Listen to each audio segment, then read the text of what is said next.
Corona से भी खतरनाक हुआ लापरवाह सिस्टम, गंगा नदी में मिल रहे दर्जनों शव। कोरोना वायरस की दूसरी लहर ने देश के अलग अलग हिस्सों में तबाही का मंजर दिखा दिया है, उत्तर हो या दक्षिण। इस वक्त हर इलाका इस महामारी की चोट का सामना कर रहा है। दूसरी लहर के इस तांडव के बीच सबसे डराने वाली खबर ये है कि अब इस महामारी ने देश के गाँवों में अपने पैर पसारने शुरू कर दिए हैं। पहली लहर में सरकार कोशिश कर रही थी कि गाँव को किसी तरह बचाया जाए, लेकिन अब दूसरी लहर में देश के अलग अलग हिस्सों के गांव इस महामारी का शिकार बन रहे हैं। कोरोना वायरस की इस ताजा लहर ने देश की स्वास्थ्य व्यवस्था को हिलाकर रख दिया है। देश के अलग अलग राज्यों में अभी जितनी मौत कोरोना से हो रही है, उसमें एक बड़ा हिस्सा महामारी से लड़ने में नाकामयाब सरकारी प्रबंधन, सरकारी अस्पतालों की फेल व्यवस्था और कोरोना से बचाव में मृत सरकारी इच्छा शक्ति के कारण है। आम लोगों के प्राण कोरोना तब छीन ले रहा है जब उनकी जिंदगियों को बचाने वाले वेंटिलेटर कमरों में बंद पड़े धूल खा रहे हैं। देश के अलग अलग राज्यों से जो सच्चाई निकलकर सामने आई है, आइए आज हम आपको उससे रूबरू करवाते हैं। इस वक्त सांसों के लिए तरसते कोरोना के मरीजों के लिए वेंटिलेटर किसी चमत्कार से कम नहीं है, लेकिन बिहार के एक अस्पताल में ये सभी धूल खा रहे हैं। सिर्फ यहाँ कमरे में ही नहीं, बल्कि अस्पताल के शौचालय के पास भी बिना इस्तेमाल किए गए वेंटिलेटर पड़े हैं। यहाँ के civil surgeon doctor MP Gupta के मुताबिक अभी अस्पताल में कोई लैब टेक्नीशियन या एनेस्थीसिया देने वाला नहीं है। अब जाकर इन वेंटिलेटर को चलाने वालों के लिए विज्ञापन निकाले गए हैं। महाराष्ट्र इस वक्त कोरोना की मार झेलने वाला सबसे प्रभावित राज्य है। यहाँ पर भी वही हाल है। जिस वेंटिलेटर के लिए लोग दर दर भटक रहे हैं, वही नासिक के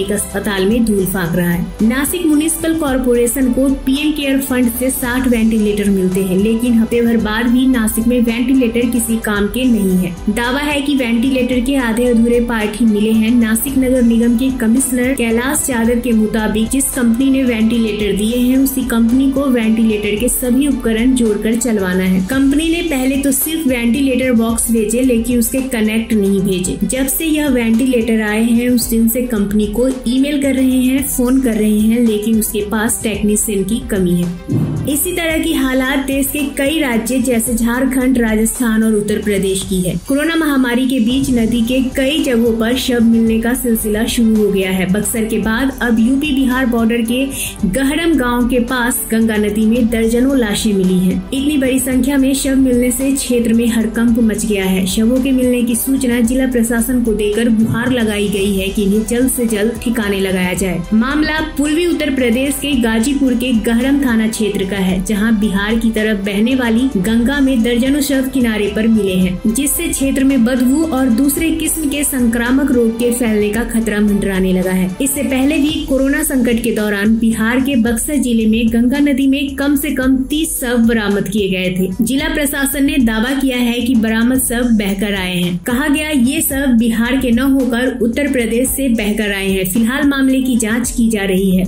बिहार के बक्सर में मिले शवों को एक साथ JCB से गड्ढा खोदकर दफना दिया गया है। इंडिया हॉट टॉपिक्स की रिपोर्ट।